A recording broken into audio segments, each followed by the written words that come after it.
করে আমাদের মাঝে সরাসরি ক্রীড়া অবলোকন করছেন তাদেরকে আন্তরিক অভিনন্দন আন্তরিক মোবারকবাদ জানাচ্ছি। আবারও সাগর নিজ নিয়ন্ত্রণে নিয়ে বল বাড়িয়ে দিলেন সাগর উদ্দেশ্যে অনেকটাই চাপ সৃষ্টি করবার নিমিত্তে দেখে নিচ্ছেন আলতো করে বল বাড়িয়ে কোথায় বাড়ালেন বল ভুলপা শেষ পর্যন্ত সেখানে একেবারে বাম পায়ে কিন্তু কাজ করতে সক্ষম হয়েছিলেন শেষ পর্যন্ত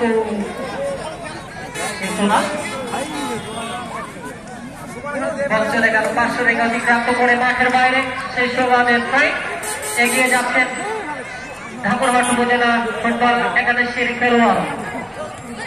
অনেকটাই মাইনাস করে দিয়েছেন ঠাকুরহাট ফুটবল একাদশের খেলোয়াড়। সেটা ব্যাক করে 5 নিয়েছিলেন কাজের কাজটি করতে পারলেন না, বল চলে গেল একেবারে গোল লাইন অতিক্রান্ত করে মাঠের বাইরে। সেই সৌভাগ্যের গোলকিক গোলরক্ষক অজয় মাহাতো একেবারে সেটা ব্যাক করেছে বল অনেকটাই একেবারে ফিরে দিয়ে বসলেন পাল্টা জবাব। শেষ পর্যন্ত অনেকটাই দেখা যাক আক্রমণে যাবার চেষ্টা চালিয়ে যাচ্ছে। সেই প্রথম থেকে উভয় দলের খেলোয়াড় কিন্তু টান উত্তেজনাপূর্ণ লড়াই করে যাচ্ছেন। সুপ্রিয় দর্শক মন্ডলী, টুর্নামেন্টকে ঘিরে আরাফাত রহমান ক্রীড়া সংসদের উদ্যোগে টুর্নামেন্ট স্মৃতি ফুটবল টুর্নামেন্ট, এই টুর্নামেন্টকে ঘিরে আমাদের মাঝে সার্বিক সহযোগিতা করে যাচ্ছেন সেই প্রথম থেকে এবং এই টুর্নামেন্টকে ঘিরে টুর্নামেন্টের পৃষ্ঠপোষকতার দায়িত্ব পালন করছেন এবং সভাপতির দায়িত্ব পালন করছেন জনাব আবু তাহের চৌধুরী ভিপি মন্টু, সভাপতি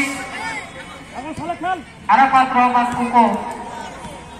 ক্রীড়া সংসদের সম্মানিত সভাপতি নওগাঁ জেলা শাখা।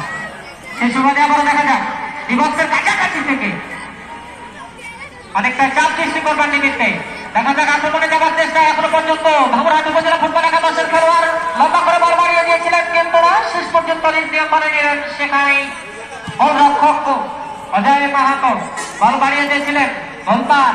আবারও শেষ পর্যন্ত সেখান থেকে দেখা যাক ব্যাক টু ব্যাক নিজেদের মধ্যে পাস করবার প্রয়াস কিন্তু না, শেষ পর্যন্ত প্রতিহত করলেন প্রতিপক্ষের পায়ে বল অনেকটা মাইনাস করে দিয়েছেন সেটা ব্যাক করে। এখনো পর্যন্ত দেখা যাক অনেক কোথায় রাখলেন গোলপাস, বল চলে গেল একেবারে গোল